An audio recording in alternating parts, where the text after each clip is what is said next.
శ్రీమద్దేవి భాగవత మాహాత్యం episode 24. Parikshit ఇంటికి పదండి అన్నాడు. తానొక చిన్న పురుగుగా మారి ఒక పండులో దూరి కూర్చున్నాడు. ద్వారంలో కావలివారు అటకాయించారు. కురువంశంలో ఇటువంటిదెప్పుడూ లేదే. రాజును కాపాడటానికి వచ్చిన అధర్వణ మంత్రవేత్తలం, తాపసులం, మమ్మల్ని లోపలికి వెళ్లనివ్వండి, అభిషేకాలు చేసి ఇష్టఫలాలు ఇచ్చి బతికిస్తాం. లేదా రాజుకు తెలియపరచండి మా రాక అన్నారు గంభీరంగా దొంగ తాపసులు. రాజుకు వర్తమానం వెళ్ళింది. అప్పటికి సూర్యుడు అస్తమించబోతున్నాడు. తాపసులు తెచ్చిన కందముల ఫలాలు లోపలికి పంపండి. వారి దర్శనం రేపు చేస్తానన్నానని చెప్పండి. నా నమస్కారాలు అందించండి అన్నాడు పరీక్షిత్తు. ఫలాలు లోపలికి వెళ్లాయి. తన చుట్టూ ఉన్న మంత్రులందరికీ తలా ఒకటి ఇచ్చి తానొకటి తీసుకుని ఒలిచాడు ఔత్తరేయుడు, ఉత్తర కొడుకు. అందులోనుంచి అణువంత పురుగు బయటకు వచ్చింది. మణిపూసలా మెరుస్తోంది. కళ్ళు నల్లగా ఉన్నాయి. మంత్రులారా, ఇంచుమించు సూర్యుడు అస్తమించాడు. 7 రోజుల గడువు తీరిపోయింది. నాకింక సర్పభయం లేదు. విషభయం అంతకన్నా లేదు. విప్రశాపం వీగపోయింది. అయినా శాపాన్ని మన్నించడంకోసం అంగీకరిస్తున్నాను. మహాసర్పానికి బదులు ఈ చిన్న పురుగు నన్ను కాటువేయగాక అంటూ పరీక్షిత్తు ఆ పురుగును మెడమీద పెట్టుకున్నాడు. మెరుపులా మెరిసి అది మహాసర్పం అయ్యింది. రాజును చుట్టివేసింది. కాటు వేసింది. నిప్పులు కక్కుతూ నింగలోకి ఎగిరిపోయాడు తక్షకుడు. మొదలు నరికిన చెట్టులా కూలిపోయాడు పరీక్షితుడు.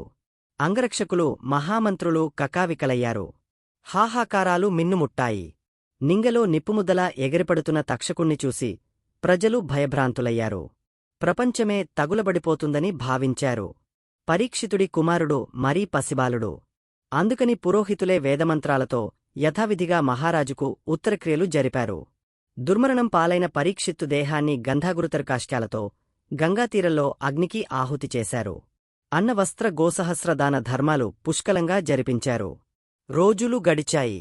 ఒక సుముహూర్తాన ఆ పసిబాలుణ్ణి సింహాసనమీద కూర్చోబెట్టారు మంత్రులు. ఆ బాలుడి పేరు జనమేజయుడు. ప్రజలంతా అతన్ని రాజుగా అంగీకరించారు. అతడు దినదిన ప్రవర్ధమానుడై 11 ఏళ్ల ప్రాయం వచ్చేసరికి కులపురోహితుల ద్వారా విద్యలన్నీ నేర్చుకున్నాడు.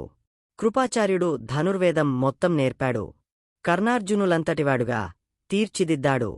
వేదాలు అభ్యసించాడు. ధర్మశాస్త్రాలు నేర్చుకున్నాడు. సత్యవాదిగా జితేంద్రియుడిగా రాజ్యం పాలిస్తున్నాడు. అందరికీ ధర్మరాజే జ్ఞాపకం వస్తున్నాడు. సువర్ణవర్మాక్షుడనే కాశీనరేశ్వరుడు వపుష్టమ అనే తన కూతురునిచ్చి వివాహం చేశాడు. ఇద్దరూ సుభద్రార్జునుల్లా వనవిహారాలు చేస్తూ యౌవనసుఖాల అంచులు ముడుతున్నారు. శ్రీదేవేంద్రుల్లాగా మహా రాజభోగాలు అనుభవిస్తున్నారు. సమర్థులైన మంత్రులతో ప్రజాపాలన సుఖంగా నడుస్తోంది. అందరూ ఆనందిస్తున్నారు. ఒకనాడు ఉత్తంకుడనే మహర్షి జనమేజయుడి దర్శనానికి వచ్చాడు.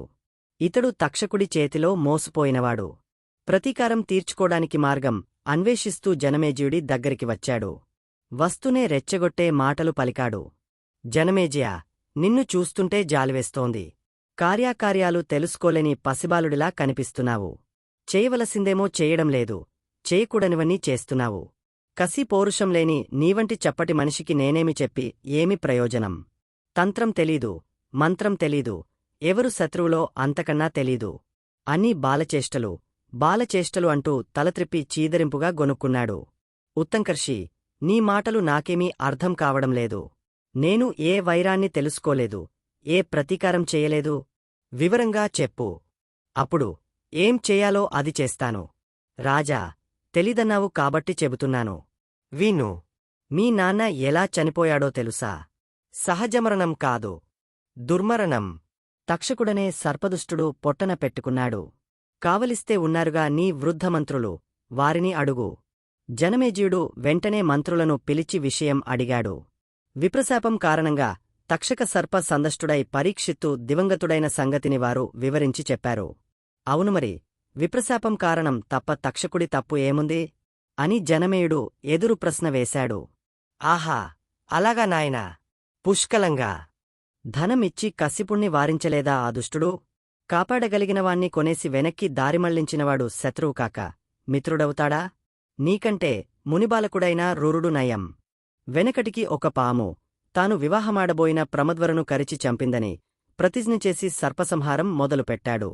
ఎప్పుడూ కరపుచ్చుకునే తిరుగుతూ కనిపించిన పామునల్లా బాది చంపాడు. కొన్నింటిని వెదికి వెదికి మరీ చంపాడు. అలా చంపుతుండగా ఒక వనంలో డుండుడం అనే ముసలిపాము కంటబడింది. చంపబోయాడు. అది, రురు, నేను నీకు ఏ అపకారం చేశానని చంపుతావు అని ప్రశ్నించింది. రురుడు తన ప్రియురాలి మరణం, తన ప్రతిజ్ఞాకరణం వివరించి అందుకని చంపుతానన్నాడు. రురు, నీ ప్రమద్వరను కరిచింది నేను కాదు. అసలు ఇంతవరకు నేనెవరినీ కరవలేదు. మిగతా పాములు కరిస్తే కరవచ్చు. రూపసామ్యాన్ని బట్టి నన్ను చంపడం నీకు భావ్యం కాదు. హేతుబద్ధమైన ఈ మానవ సంభాషణకు రురుడు ఆశ్చర్యపోయాడు. నువ్వు ఎవరివి? సర్పరూపం ఎందుకు పొందావు అని అడిగాడు.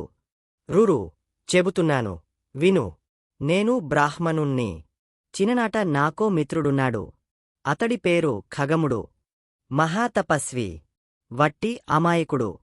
ఒకరోజున అతడు ఏకాగ్రచిత్తంతో అగ్నిహోత్రం చేసుకుంటున్న సమయంలో నేను వెళ్లాను.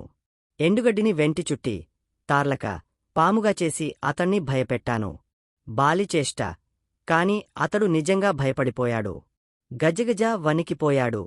నేను కేరింతలు కొడుతుంటే పట్టరానికోపంతో శపించాడు. పాము వైపొమ్మన్నాడు. గబగబా వెళ్లి గడ్డితాడు చూపించాను. ఇది నిజం పాము కాదని వివరించాను. అప్పటికి భయం తీరి ఖగముడు కొంత శాంతించాడు. మందబుద్ధి. నన్ను భయపెట్టావు కాబట్టి శపించాను. నువ్వు పామువు కాక తప్పదు. అయితే మళ్ళీ నువ్వే నా భయం తీర్చావు కాబట్టి శాపవిమోచనం చెబుతున్నాను, విను. ప్రమతికుమారుడు రురుడు వచ్చి నీకు శాపవిముక్తి కలిగస్తాడు అని నన్ను ఓదార్చి ఖగముడు వెళ్ళిపోయాడు. ఇది నా కథ. నువ్వు రురుడివి, నేను విప్రునని. ఒక మంచిమాట చెబుతాను, ఆలకించు. అర్థం చేసుకో. అహింస ఒక్కటే ఉత్తమోత్తమ ధర్మం. విప్రులకు మరీను. వాళ్లు విద్యావివేక సంపన్నులు కనుక సకల జీవరాశి పట్ల దయగా ఉండాలి. యజ్ఞాలలో మినహా మరెక్కడా ఏ హింసా చెయ్యకూడదు. ఈ ఉపదేశం చేసి డుండుడం తన సర్పరూపం విడిచిపెట్టి బ్రాహ్మణుడిగా మారి వెళ్ళిపోయాడు. అప్పటినుంచి రురుడు హింసను విడిచిపెట్టాడు. తర్వాత అర్ధాయుర్దానంతో ప్రమద్వరను బతికించుకుని వివాహం చేసుకున్నాడనుకో, అది వేరే సంగతి.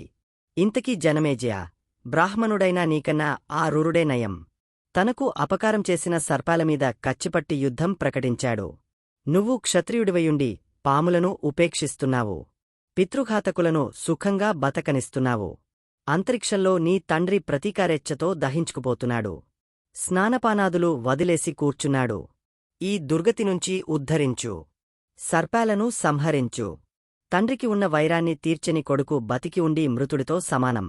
లే, బతికే ఉన్నాననిపించుకో. పాపశంక పెట్టుకోకు. యజ్ఞం వంకతో ఎంత జీవహింస చేసినా తప్పుకాదు. సర్పయాగం ప్రారంభించు. ఇది అంబామఖం. సోనకాది మహామునులారా, ఉత్తంకుడి ఉపదేశంతో జనమేజయుడు రెచ్చిపోయాడు. కన్నీళ్లు తుడుచుకున్నాడు. తండ్రికి ఉత్తమగతులు కలిగించలేకపోయినందుకు తనను తాను నిందించుకున్నాడు. ఈరోజే యాగం ప్రారంభించి పితృరుణం తీర్చుకుంటానన్నాడు. భగభగలాడుతున్న మంటలో సర్పాలను ఆహుతి చేసి ప్రతీకారాగ్నిని చల్లార్చుకుంటానన్నాడు. మంత్రులను అందరినీ పిలిచాడు. గంగాతీరంలో భూమి కొలిపించి చదును చేయించండి. 100 స్తంభాలతో అందంగా మండపం కట్టించండి. యజ్ఞవేదిని నిర్మింపించండి. యజ్ఞసంభారాలు సమకూర్చండి. నేను సర్పయాగం చెయ్యాలి.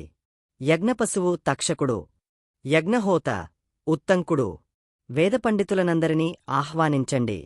త్వరగా. రాజాజ్ఞ మేరకు అన్నీ ఏర్పాటయ్యాయి. సర్పహవనం మొదలయ్యింది. తక్షకుడు భయపడ్డాడు. ఇంద్రుడి సన్నిధికి పరుగెత్తాడు.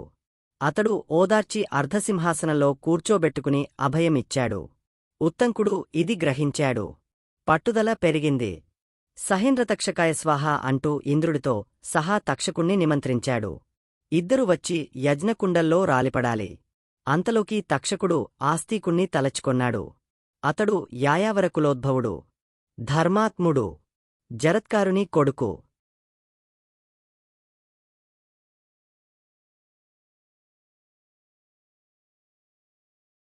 తరువాత ఏం జరుగుతుంది అనేది నెక్స్ట్ వీడియోలో చూద్దాం. మా వీడియో మీకు నచ్చినట్టు అయితే లైక్ చేయండి, షేర్ చేయండి. ముఖ్యంగా సబ్స్క్రైబ్ చేసుకోవడం మరచిపోకండి. మీ సలహాలు సూచనలు ఏమైనా ఉంటే కామెంట్ చేయండి. సోషల్ మీడియాలో ఫాలో అవ్వండి.